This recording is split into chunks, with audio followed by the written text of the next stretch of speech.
నంద్యాలలో నిన్న జరిగింది, నిన్న తెల్లారుజామున. మరి ఇది ఎంత అంటే హేయం.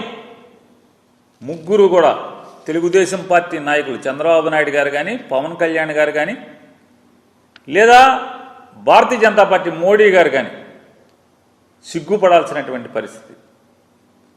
మీ నాయకత్వంలో నడుస్తున్న ప్రభుత్వంలో, మీచే నడపబడుతున్నటువంటి ప్రభుత్వంలో పోలీసు వ్యవస్థ ఏ రకంగా మీరు దిగజార్చారనేది ఇవాళ నంద్యాల జిల్లాలో జరిగినటువంటి హత్యా సంఘటన. ఎంత కిరాతకం అంటే, నారపరెడ్డి అనే ఆయన డిఎస్పీ గారికి, ఎస్ఐ గారికి, సిఐ గారికి, డిఎస్పీ గారికి, ఎస్పీ గారికి అందరికీ ఫోన్ చేస్తాడు. సార్, మా ఊళ్ళో తెలుగుదేశం నాయకులందరూ కూడా గుంపులుగా పోగేసుకుంటున్నారు, జమ అవుతున్నారు. మాకెందుకో ఊళ్ళో ఏదో జరుగుతుందని చెప్పని భయంగా ఉంది, హింస జరుగుతుందని భయంగా ఉంది, మీరు పోలీసులను పంపించండి సార్ అని చెప్పని పంపిస్తే, ఫోన్లు చేస్తే గంటలు గంటలు గడిచినా పోలీసు రారు. నంద్యాల హెడ్ క్వార్టర్కి, నంద్యాల జిల్లా హెడ్ క్వార్టర్కి, అంటే జిల్లా ఎస్పీ ఉండేటువంటి చోటుకి, అతను బస చేసేటువంటి విధి నిర్వహణ చేస్తున్నటువంటి చోటుకి 12 కిలోమీటర్ల దూరంలో ఉన్నటువంటి సీతారాంపురం అనే గ్రామం నుంచి నారపరెడ్డి అని చెప్పని ఆయన ఫోన్ చేస్తే పోలీసు రారు. ఎప్పటికి వస్తారు? కొన్ని గంటలు గడిచిన తర్వాత ఒక ఎస్ఐ గారు, ఒక కానిస్టేబుల్ గారు, ఒక హోంగార్డ్ గారు వస్తారు. వచ్చి ఏం చేస్తారా అంటే, ఈ నారపరెడ్డికి చెప్తారు, నువ్వు ఇక్కడ ఉండబాకు, నిన్ను చంపేస్తారు, మేము ఆపలేం, నువ్వు వెళ్ళి పోలీస్ స్టేషన్లో దాక్కో, నువ్వు అర్జెంట్కి వెళ్ళిపో పోలీస్ స్టేషన్కి, నువ్వు పోలీస్ స్టేషన్కి వెళ్ళిపోయి స్టేషన్లో కూర్చుని నాకు సెల్ ఫోన్లో ఫోటో తీసి వాట్సాప్లో నాకు పంపించు, నువ్వు వెళ్ళిపో ఇక్కడి నుంచి. విన్నామా మనం ఎక్కడన్నా? ఎప్పుడన్నా ఏ ప్రభుత్వంలో అయినా విన్నామా?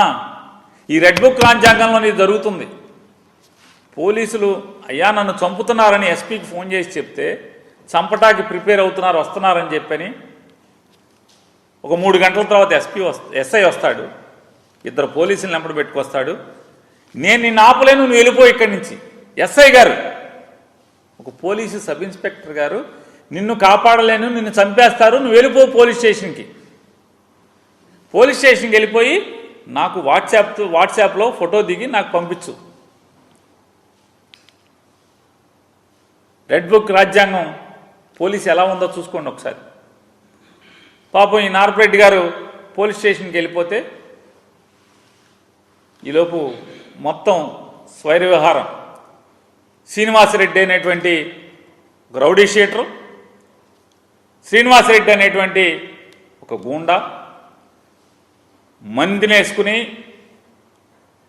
రౌడీ షీటర్లను వేసుకుని, కిరాతకులను వేసుకుని ఊరేగింపుగా కత్తులతో రాడ్లతో ఊరంపట ఊరేగుతూ బయలుదేరి,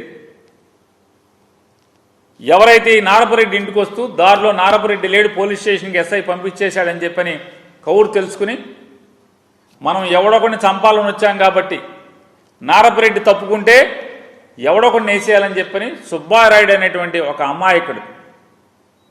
అమాయకుడు అనేటువంటి వైఎస్ఆర్ కాంగ్రెస్ పార్టీ నికార్సైన కార్యకర్తని హత్య చేయటం, అడ్డొచ్చిన అతని భార్యను కూడా పొడవటం, కత్తులతో పొడవటం. ఇది నిన్న నంద్యాలలో జరిగితే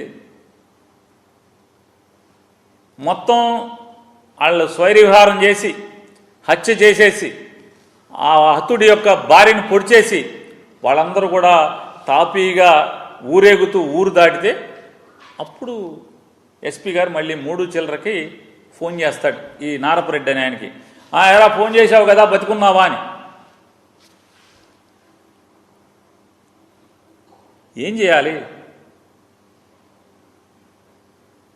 ఈ 60 రోజులు రెడ్ బుక్ రాజ్యాంగం వచ్చి రాకముందు అయితే పోలీసులు ఏం చేసేవాళ్ళు? మొత్తం పరిగెత్తేవాళ్ళు, బెటాలియన్ పరిగెత్తేవాళ్ళు కదా.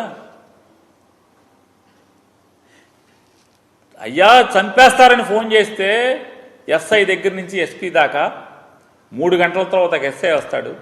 వచ్చి నేను నిన్ను కాపాడలేను, వాళ్ళు చంపేస్తారు తెలుగుదేశం వాళ్ళు, పాపం పుణ్యాత్ములాగా ఉన్నాడు ఎస్ఐ.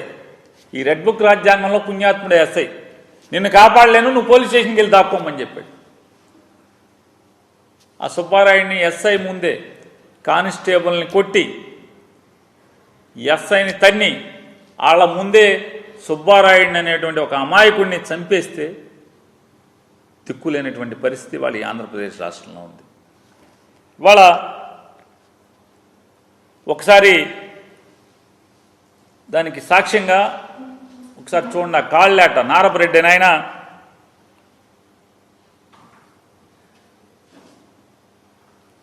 ఎస్పీ గారికి ఫోన్ చేసినటువంటి పరిస్థితులు, కాల్స్ అన్నీ కూడా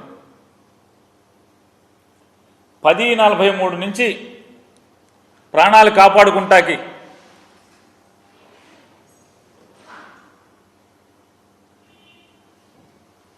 చూడండి 3:20కి కానీ ఆయన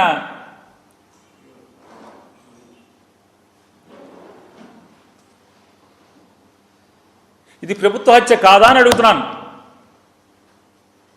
ఇది ప్రభుత్వ హత్య కాదా? నారా చంద్రబాబు నాయుడు గారికి బాధ్యత లేదా?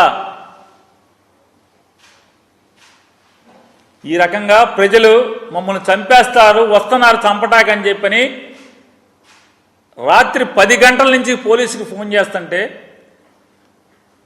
10 గంటల చిల్లర నుంచి కాదు 10 గంటల చిల్లర నుంచే మర్డర్ జరిగింది 12 చిల్లర 1 గంటకి. ఆ టైంలో 10 గంటల చిల్లర నుంచే పోలీసుల కోసం రక్షణ కోసం ఫోన్ చేస్తుంటే వాళ్ళు ఎప్పుడో 3 గంటల తర్వాత పోలీసు వస్తారు, వాళ్ళ ముందే మర్డర్ చేస్తారు. వాళ్ళందరూ వెళ్ళిపోయిన తర్వాత ఎస్పీ గారు నిద్రలేస్తాడు. అప్పుడు ఊళ్ళోకి శవాన్ని కాపలా కాయటం కోసం ఒక 100 మంది పోలీసులను పంపిస్తారు. చూడండి విచిత్రం ఈ రెడ్ బుక్ పరిపాలన. అయ్యా మమ్మల్ని చంపేస్తారు కాపాడండి అని చెప్పని పోలీసులకు చెప్పుకుంటే పోలీసు రారు. నంద్యాల హెడ్ క్వార్టర్కి 12 కిలోమీటర్లు పోలీసులు రాలు. కానీ మర్డర్ చేసిన ముద్దాయిలందరూ కూడా ఊరేగుతూ ఊరు దాటి బయటికి వెళ్ళిపోతే, వాళ్ళు దాక్కుంటాకి పరారైపోయి వెళ్ళిపోతే